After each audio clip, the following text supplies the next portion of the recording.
What's going on, Facebook and YouTube? This is your boy, the Metal Gamer, Alex Montalvo Gaming 101, and I'm back with another video. And like you see in the title that I put on this video, Xbox One breaking down or broke or burning or whatever is going on day one. And I am not here to patch the Xbox One X. I am not here to say, yo, this is a piece of crap, because not. I'm here to clarify something that a lot of people don't understand. Every time that you buy a product on day one, or the first week, or the second week, or even the first 3 months, you're running a chance that batch is gonna have problems. And that happened to everything. That's why it's not recommended to buy it the first time when they come out. Let's go back in history. And I'm gonna go back to history now in the past 3-4 years. When the PlayStation 4 came out, there was a bunch of PlayStation 4 having problems. They don't want to read the Blu-ray player. The Blu-ray disc. You put it in, and you hear what's like and spit it out. Okay, the Xbox One, the original one, have the same problem. You put the disc here, and you hear clack, clack, clack, clack, clack, clack, and spit it out. Okay, PlayStation 4 have overheating problems. PlayStation 4 Pro overheating problems when it came out. The Switch, some screens get crashed. Some switches came out of the box bent. They said it was the heat, that the heat was bending the Switch, but that's not the case. You know how much heat that CPU or GPU or APU need to produce to bend, the whole thing without getting out of the motherboard. It will burn first the motherboard before it bend the system. So it was defect coming from from out of the box. There was some switches that came with a blue screen just out of the box, But as long as under a 5% of the system they are sending to the market, it's not a big deal. It's just some issues when they manufacture these consoles, because they are manufacturing thousands and thousands of units, and some of them gonna come with issues.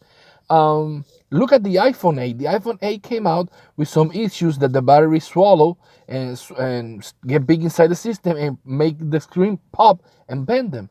It was all the iPhone 8? No, it was less than 2% of the iPhone 8 that they sent around the whole world. The Switch was less than 1% of the Switches that they sent around the world. The PlayStation was 2.5%, and the Xbox One was like 1.7%. It's in a small amount of the millions of units that they send around the world.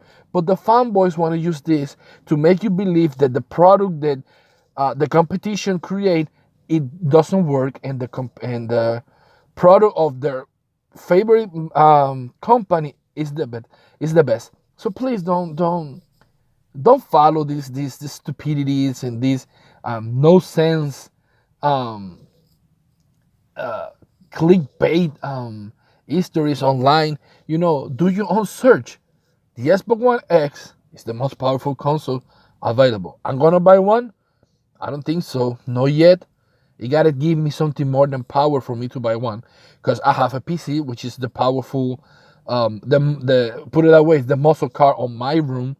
I prefer to buy a second console like the Switch that I sold mine, because I was in the beginning skeptical if it's gonna be good or not. It was only the Legend of Zelda that I was like, I don't think that something else is gonna come. It was looking like it was be like the Wii U, only Nintendo games.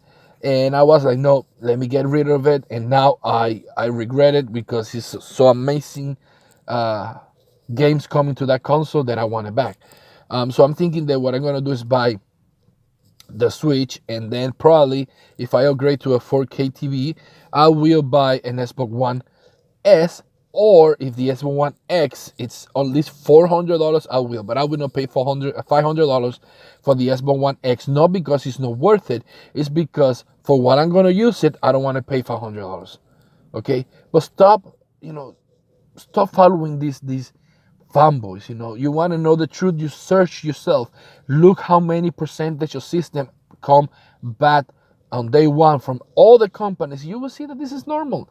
This is nothing exclusive to Xbox, exclusive to Nintendo, exclusive to Sony. It is normal. Even PC, when the AMD 480 that I have right now, the RX 480 came out, it was consuming too much power from the PCI Express slot, making computer crash and even damaging um, motherboards. What AMD did? Release a new software update which make the machine the car uh, pull less power from the PCI Express and more power from the external power that you put the 4 pin I think it's a 4 pin power adapter directly from the PCU. So it's happened to other companies. Now, is it something like the Samsung Note 7 that it was almost 50% of them blowing? Yeah, it's an issue with the system. But as long as a percentage that is no more than 10%, it is normal. And that I know, it's only a few cases. I think that the problem with the Xbox One X, they come broken and just turn it on, work for a few days, and then stop working, is less than 1%. This is your boy Alex Montalvo, Gaming 101. See ya.